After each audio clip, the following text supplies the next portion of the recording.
दोस्तों कैसे हैं आप लोग। चलिए हम आज बहुत ही इंटरेस्टिंग सा चैप्टर क्लास 10 की फर्स्ट चैप्टर पढ़ने वाले हैं। और हाँ, आपका स्वागत है हमारे यूट्यूब चैनल स्टडी विथ विशाल।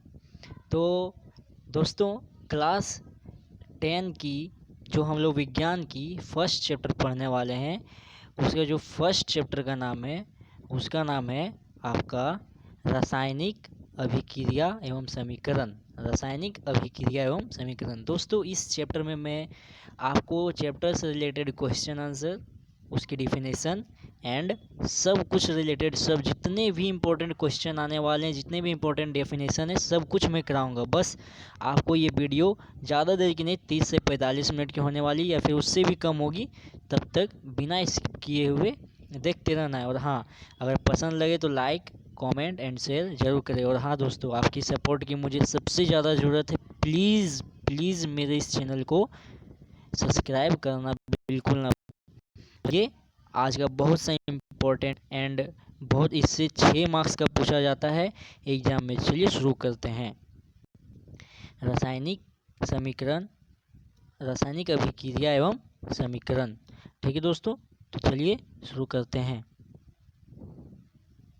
तो देखिए, रासायनिक अभिक्रिया होता क्या है। रासायनिक अभिक्रिया क्या होता है, तो जब कोई पदार्थ अकेले या किसी अन्य पदार्थ से अभिक्रिया करके भिन्न गुण वाले नए पदार्थ का निर्माण करता है, तो उसे रासायनिक अभिक्रिया कहते हैं। तो आप समझे दोस्तों, नहीं समझे? चलिए समझाते हैं। जैसे कि जब कोई पदार्थ अकेले या किसी अन्य पदार्थ से अभिक्रिया करता है, मतलब जब कोई दो पदार्थ आपस में अभिक्रिया करता है, यानी कि अभिक्रिया करके अपने से भिन्न गुण वाले नए पदार्थ का निर्माण करता है, तो उसे हम रासायनिक अभिक्रिया कहते हैं। चलिए आगे बढ़ते हैं। इसके आगे का चैप्टर है, आगे का डेफिनेशन है रासायनिक अभिक्रिया। अब क्वेश्चन पूछा जाता है रासायनिक अभिक्रिया किसे कहते हैं। ये 1 मार्क का आता है। तो किसे कहते हैं, चलिए ये भी जान लेते हैं किसे कहते हैं। सो रासायनिक अभिक्रिया होता क्या है, वह अभिक्रिया जिसमें नए पदार्थ का निर्माण हो उसे रासायनिक अभिक्रिया कहते हैं। नहीं समझे दोस्तों? तो चलिए समझाते हैं किसे कहते हैं। वह अभिक्रिया जिसमें नए पदार्थ, यानी जब कोई दो पदार्थ आपस में मिलकर भिन्न गुण वाले नए पदार्थ का निर्माण करते हैं, तो वह रासायनिक अभिक्रिया कहते हैं। जैसे इसका एग्जाम्पल देखिए दोस्तों, इसका एग्जाम्पल क्या है, H2 प्लस O2। ये जब H2 और O2 मिलकर आपस में अभिक्रिया करते हैं, तो H2O यानी कि जल का निर्माण करते हैं। ठीक है दोस्तों, तो चलिए हम लोग आगे की ओर बढ़ते हैं। अब आता है अभिकारक। एक ठो फिर से 1 मार्क का क्वेश्चन पूछा जाता है, अभिकारक किसे कहते हैं। तो अभिकारक किसे कहते हैं, वह वह पदार्थ वह पदार्थ वह पदार्थ 1 मिनट दोस्तों। तो चलिए अगला डेफिनेशन पढ़ते हैं। अभिकारक किसे कहते हैं। तो अभिकारक किसे कहते हैं, अभिकारक वह पदार्थ जो रासायनिक अभिक्रिया में भाग लेता है, उसे अभिकारक कहते हैं। मतलब कि जब कोई जो पदार्थ आपस में रासायनिक कर रहा है और उसमें जो भाग लेता है, उसे हम लोग क्या कहते हैं, अभिकारक कहते हैं। ठीक है, तो चलिए आगे के डेफिनेशन की ओर बढ़ते हैं। तो आगे का डेफिनेशन हम लोग का क्या है, उत्पाद। अब ये भी बहुत ज़्यादा इंपॉर्टेंट है। जैसे हम लोग अभी अभिकारक पढ़ें, अब उत्पाद पढ़ेंगे। उत्पाद किसे कहते हैं, तो रासायनिक अभिक्रिया में नए पदार्थ का निर्माण होता है, उस नए पदार्थ को उत्पाद का प्रतिफल कहते हैं या फिर उत्पाद कहते हैं। जैसे अभी हम लोग बताएं ना दोस्तों, कि जब दो पदार्थ आपस में रासायनिक अभिक्रिया करता है, तो नए पदार्थ मिलता है, वही नए पदार्थ को हम लोग उत्पाद कहते हैं। तो चलिए आगे की ओर फिर से बढ़ते हैं। अब आगे हम लोग का क्या है, अब हम लोग पढ़ने वाले हैं रासायनिक अभिक्रिया में होने वाले कुछ परिवर्तन। जब भी जानते हैं हम लोग दोस्तों, जब भी कोई दो पदार्थ आपस में अभिक्रिया करते हैं, तो उससे कुछ नए पदार्थ का निर्माण होता है, कुछ परिवर्तन होता है। तो उसमें क्या क्या परिवर्तन होता है, तो वही हम लोग आगे जानने वाले हैं। पहला परिवर्तन क्या होता है, पहला परिवर्तन आप लोग ध्यान से देखिए दोस्तों। पहला परिवर्तन होता है अवस्था में परिवर्तन। अवस्था यानी कि उसके शेप साइज़ में भी परिवर्तन होता है। और दूसरा होता है रंग परिवर्तन, यानी कि पहले कुछ और रंग का था, अभिक्रिया होने के बाद कुछ और रंग का हो गया, तो उसे हम रंग परिवर्तन कहते हैं। और तीसरा आता है सबसे इम्पोर्टेंट, गैस का निकास या उत्सर्जन। इसमें गैस का निकास भी होता है और उत्सर्जन भी होता है। चौथा है ताप में परिवर्तन, यानी कि उसके टेम्परेचर में परिवर्तन। पांचवा है अवक्षेप का बनना। पांचवा क्या है? अवक्षेप का बनना। तो चलिए हम लोग और आगे की ओर जाते हैं। रासायनिक समीकरण, ये बहुत ज़्यादा इम्पोर्टेंट है और 2 मार्क का पूछा जाता है। मैं इस चैप्टर में आगे आपको बताते ही रहूँगा दोस्तों कि कौन कौन सा क्वेश्चन आता है, कौन कौन सा चैप्टर में जो जो इम्पोर्टेंट क्वेश्चन है और कितने मार्क के आते हैं। तो आप लोग वीडियो को प्लीज़ स्किप मत कीजिएगा, बहुत ज़्यादा इम्पोर्टेंट है और मैं इसको बहुत ही मेहनत से बना रहा हूँ। तो लाइक और चैनल को सब्सक्राइब जरूर कीजिएगा। तो चलिए हम लोग जानते हैं रासायनिक समीकरण किसे कहते हैं। तो जब अभिकारकों, अभी हम लोग अभिकारक के बारे में पढ़े थे, जब अभिकारकों एवं उत्पादों के बीच तीर के निशान द्वारा दर्शाया जाता है तो उसे हम रासायनिक समीकरण कहते हैं। जैसे कि हम लोग रासायनिक समीकरण किसे कहते हैं, जैसे कि यहाँ ये दोनों अभिकारक है, जैसे कि H2 प्लस Cl2, ये दोनों हम लोग का क्या है? अभिकारक है। और ये जो तीर का निशान आप लोग देख रहे हैं ना दोस्तों, ये जो तीर का निशान हम लोग कलर बदल देते हैं। जैसे ये जो तीर का निशान हम लोग देख रहे हैं ना, ये जो तीर का निशान हम लोग देख रहे हैं, ये हम लोग का क्या है? जो तीर का निशान हम लोग देख रहे हैं, ये हम लोग का है रासायनिक समीकरण। और जो बन के H2 प्लस Cl2 मिलके जो HCl बना हुआ है, ये हम लोग का रासायनिक समीकरण है। इसे ही हम लोग रासायनिक समीकरण कहते हैं। तो चलिए हम लोग आगे की ओर। अब हम लोग पढ़ने वाले हैं संतुलित रासायनिक समीकरण, यानी कि संतुलित रासायनिक समीकरण किसे कहते हैं। चलिए जानते हैं किसे कहते हैं।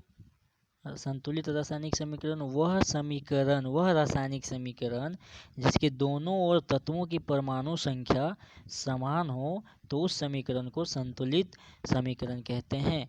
ये भी एग्जाम की दृष्टिकोण से बहुत ही ज़्यादा इम्पोर्टेंट है दोस्तों। चलिए इसका एक एग्जाम्पल भी देख लेते हैं। Mg+O2, या जो Mg+O2 जो मिलकर बनता है उसको MgO कहते हैं। जैसे कि यहाँ भी जैसे हम लोग बोल देते हैं Mg भी इक्वल है और प्लस O2 भी इक्वल है, तो मिलकर MgO बना हम लोग का, बना ना दोस्तों।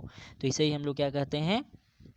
संतुलित रासायनिक समीकरण। एक बार और डेफिनेशन पढ़ के देख लेते हैं दोस्तों, शायद आप लोग को समझ में नहीं आया होगा, तो चलिए फिर से देखते हैं। वह रासायनिक समीकरण जिसके दोनों ओर तत्वों की, यानी कि इस साइड और इस साइड दोनों ओर की तत्वों की परमाणु संख्या, जिसे परमाणु संख्या हम लोग पढ़ते हैं ना, जैसे Mg यानी मैग्नीशियम का कितना होता है और ऑक्सीजन का कितना होता है, दोनों को मिला जो बनता है दोनों ओर, इधर भी इस साइड और इस साइड दोनों मिलकर क्या होता है? बराबर होता है। तो उसे हम लोग क्या कहते हैं? संतुलित रासायनिक समीकरण कहते हैं। अब जैसे कि पहला हम लोग इसको थोड़ा और डीपली से समझते हैं कि क्या होता है। जैसे हम लोग पहला एग्जांपल लिए थे Mg+O2 मिलकर हम लोग को बना था MgO, ठीक है, MgO बना हुआ था। तो अब हम लोग जानते हैं कि संतुलित, अब इसको संतुलित हम लोग कर रहे हैं, कैसे करेंगे? जैसे कि Mg हम लोग का था ना, Mg जो था उसके आगे हम लोग 2 लगा दिए, फिर प्लस हम लोग का है, फिर प्लस हम लोग का है, अब आता है O2, O था हम लोग का O2। अब ये इसके जो यहाँ पर 2 है ना दोस्तों, और इसके जो 2 है, देखिए दोनों ऑक्सीजन हम लोग का 2 है, मैग्नीशियम हम लोग का 2 है, तो दोनों संतुलित हो गया ना। तो ये जो संतुलित हुआ हम लोग का मिलकर बना 2MgO, तो इसी को हम लोग कहते हैं संतुलित रासायनिक समीकरण, ठीक है। तो अब हम लोग पढ़ेंगे असंतुलित। जैसे कि इसके दोनों, जिस संतुलित में क्या होता है, दोनों तीर की ओर, मतलब फर्स्ट वाला, और जैसे कि हम लोग इसमें क्या पढ़ने वाले हैं, वह रासायनिक समीकरण जिसके दोनों ओर की परमाणु संख्या असमान हो। असमान कैसे है? जैसे कि Mg+O2 हम लोग फर्स्ट एग्जाम्पल में देखें तो MgO, तो सेकेंड एग्जाम्पल में भी इसी को देख लेते हैं। इधर इक्वल नहीं है, देखिए इधर इक्वल है। जैसे कि यहाँ पर हम लोग का ऑक्सीजन 2 ठो है, मैग्नीशियम हम लोग का 1 ठो है, तो ये असमान है, असंतुलित है, यानी कि असंतुलित हुआ ना दोस्तों। तो ये हम लोग का असंतुलित रासायनिक समीकरण है।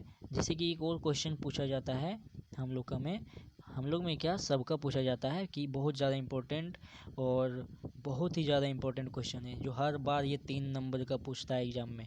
तो आप लोग इसको एकदम स्क्रीनशॉट ले सकते हैं, या तो आप लोग स्क्रीनशॉट ले ले सकते हैं, या तो फिर आप बहुत अच्छा से हम इसको समझा रहे, इस क्वेश्चन को ध्यान से समझिएगा। तो पहला क्या है, रासायनिक समीकरण को संतुलित करना क्यों आवश्यक है। देखिए हम लोग का एक क्वेश्चन है कि रासायनिक समीकरण जो होता है उसको संतुलित करना क्यों आवश्यक है। चलिए समझते हैं। द्रव्यमान संरक्षण नियम के अनुसार द्रव्यमान का ना तो निर्माण किया जा सकता है और ना ही विनाश किया जा सकता है, अर्थात किसी भी रासायनिक अभिक्रिया में अभिकारकों का कुल द्रव्यमान उत्पादों के कुल द्रव्यमान के बराबर होता है। इसलिए रासायनिक समीकरण को बराबर करना आवश्यक होता है। समझे दोस्तों? नहीं समझे? चलिए फिर से समझाते हैं। देखिए आप लोग थोड़ा सा ध्यान दीजिएगा, क्या है, क्या बोल रहा है क्वेश्चन। द्रव्यमान संरक्षण नियम के अनुसार द्रव्यमान का ना तो निर्माण किया जा सकता है, एक द्रव्यमान संरक्षण का नियम होता है। समझे दोस्तों? तो जो नियम होता है उसके अनुसार जो द्रव्यमान है उसका ना तो हम लोग निर्माण कर सकते हैं और ना ही विनाश, अर्थात किसी भी रासायनिक अभिक्रिया में अभिकारकों का कुल द्रव्यमान उत्पादों के कुल द्रव्यमान के बराबर होता है। इसलिए रासायनिक समीकरण को बराबर करना आवश्यक होता है। अब हम लोग पढ़ने वाले हैं, ये भी बहुत ज़्यादा इंपॉर्टेंट क्वेश्चन जिसमें हम टिक मार के रखें दोस्तों, बहुत ज़्यादा इंपॉर्टेंट क्वेश्चन है। तो चलिए पहले क्वेश्चन को समझते हैं। क्वेश्चन है क्या, वायु में जलाने से पहले मैग्नीशियम रिबन को साफ क्यों किया जाता है। क्यों किया जाता है, चलिए बताते हैं क्यों किया जाता है। जैसे कि पहला हम लोग जो पढ़े हैं, क्या बोल रहा है, मैग्नीशियम रिबन को साफ़ क्यों किया जाता है। ये मेरा नोट्स है दोस्तों, जब मैं 10th में था तो खुद से नोट्स बनाया था, और ये बहुत ही अच्छे नोट्स हैं और इससे अधिकतर बहुत ही अच्छा मार्क्स आया था। तो मेरे इस नोट्स को आप चाहें तो स्क्रीनशॉट लेकर रख सकते हैं और याद भी कर सकते हैं। तो चलिए थोड़ा बहुत मिस्टेक्स भी होंगे नोट्स में, वो नो प्रॉब्लम, हम बता दे रहे हैं, तो आप उसको ध्यान में थोड़ा सा रखिएगा। चलिए देखिए, बोल रहा है क्वेश्चन, वायु में जलाने से पहले मैग्नीशियम रिबन को साफ क्यों किया जाता है।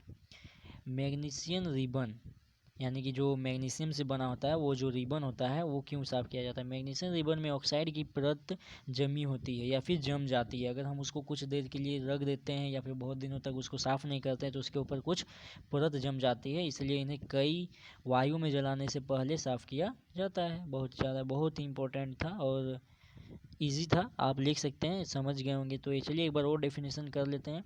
क्या बोला है, मैग्नीशियम रिबन को ऑक्साइड की परत मैग्नीशियम रिबन में ऑक्साइड की परत जमी होती है, इसलिए उन्हें वायु में जलाने से पहले साफ़ किया जाता है। ठीक है दोस्तों, चलिए आगे अगला हम क्वेश्चन करते हैं। जैसे अगला क्वेश्चन हम लोग का क्या है कि अगला क्वेश्चन नहीं है दोस्तों, ये बहुत इम्पोर्टेंट फार्मूला है। जैसे अभी हम लोग फार्मूला पढ़ते हैं ना, तो ये बहुत ज़्यादा इम्पोर्टेंट फार्मूला है। हम लोग फार्मूला कैसे जानते हैं, देखिए ये बहुत ही ज़्यादा इम्पोर्टेंट फार्मूला है, जो कि ये है सम इम्पोर्टेंट फार्मूला। जैसे ये फार्मूला क्या है हम लोग का, ये हम लोग का फार्मूला है, देखिए सम इम्पोर्टेंट फार्मूला। अब हम लोग ये फार्मूला में क्या देखते हैं, चलिए जानते हैं क्या देखते हैं। सो देखिए, हाइड्रोक्लोरिक अम्ल को हम लोग HCl कहते हैं। हाइड्रोक्लोरिक अम्ल को हम लोग HCl कहते हैं, ठीक है। हाइड्रोक्लोरिक अम्ल को हम लोग HCl कहते हैं। और आता है क्लोरीन, बेरिलियम, एल्यूमिनियम, और जैसे कि क्लोरीन का Cl2 होता है, बेरिलियम का BaCl2 होता है, एल्यूमिनियम का Al2 होता है, Su ब्रैकेट हॉल या फिर S, और बेरिलियम सल्फेट का BaSO4 होता है, एल्यूमिनियम क्लोराइड का AlCl3 होता है, ठीक है। कैल्शियम कार्बोनेट, देखिए कैल्शियम कार्बोनेट का क्या होता है, कैल्शियम कार्बोनेट का CaCO3 होता है, सोडियम हाइड्रोक्साइड का NaOH होता है, अमोनिया का NH3, हाइड्रोजन सल्फाइड का H2S। तो इस तरह से आप स्क्रीनशॉट ले करके रख सकते हैं दोस्तों। हम शुरू से एक बार कर देते, देखिए आप ध्यान से इसको आप वीडियो पॉज करके भी ले सकते हैं, जिससे आप देखिए एक बार हम यहाँ कुछ देर के लिए छोड़ दे रहे हैं, आप स्क्रीनशॉट लेके रख लीजिए, ले लीजिए 1-2 सेकंड के लिए हम छोड़ देते हैं वीडियो को पॉज करके।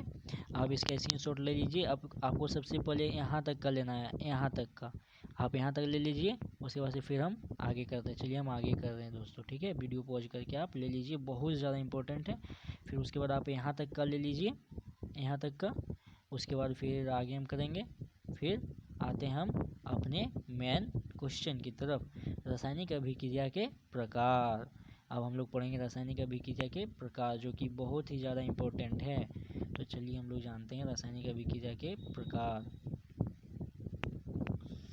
संयोजन अभिक्रिया ऐसी रासायनिक अभिक्रिया जिसमें दो या दो से अधिक अभिकारक संयोग करके एकल उत्पाद का निर्माण करते हैं तो उसे हम संयोजन अभिक्रिया कहते हैं। जैसे C+O2 CO2, H2 + O2 H2O, संतुलित 2H2 + O2 = 2H2O, 2H2 + O2 = 2H2O।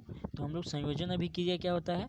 ऐसी रासायनिक अभिक्रिया जिसमें दो यानी दो पदार्थ और दो पदार्थ आपस में अभिक्रिया करके एक पदार्थ का निर्माण करते हैं, उसे हम संयोजन अभिक्रिया कहते हैं। एग्जाम्पल तो आपको हम बता दिए दोस्तों, आप एग्जाम्पल का ये स्क्रीनशॉट लेके रख सकते हैं। बहुत ज़्यादा इंपॉर्टेंट तो वैसे है नहीं ये क्वेश्चन, फिर भी आप चाहे तो स्क्रीनशॉट लेके रख लीजिए। अब आता है वियोजन अभिक्रिया, ये बहुत ज़्यादा इंपॉर्टेंट है और लगभग हर साल ये बोर्ड एग्जाम में पूछे जाते हैं। तो चलिए इसके बारे में जानते हैं। वियोजन अभिक्रिया क्या होता है? वियोजन अभिक्रिया वैसी रासायनिक अभिक्रिया, चलिए कलर को थोड़ा चेंज करते हैं, हम ब्लू ले लेते हैं, ब्लू नहीं पिंक ले लेते हैं। तो क्या बोल रहा है? जिसमें एक अभिक्रिया भौगिक यानी एक सॉरी दोस्तों, चलिए शुरू से आते हैं। वियोजन अभिक्रिया वैसी रासायनिक अभिक्रिया जिसमें एक अभिकारक यौगिक टूटकर या वियोजित होकर दो या दो से अधिक उत्पाद का निर्माण करता है, उसे हम वियोजन अभिक्रिया कहते हैं। जैसे इसका एग्जाम्पल क्या है हम लोग का, चलिए कलर चेंज कर लेते थोड़ा, आप लोग को भी थोड़ा आसानी होगा। जैसे कि इसका एग्जाम्पल है CaCO3, जो ऊष्मा उसको अगर हम देंगे तो CaO + CO2 अलग हो जाएगा, तो इसे हम क्या कहते हैं? वियोजन अभिक्रिया। तो इसके आगे हम लाते हैं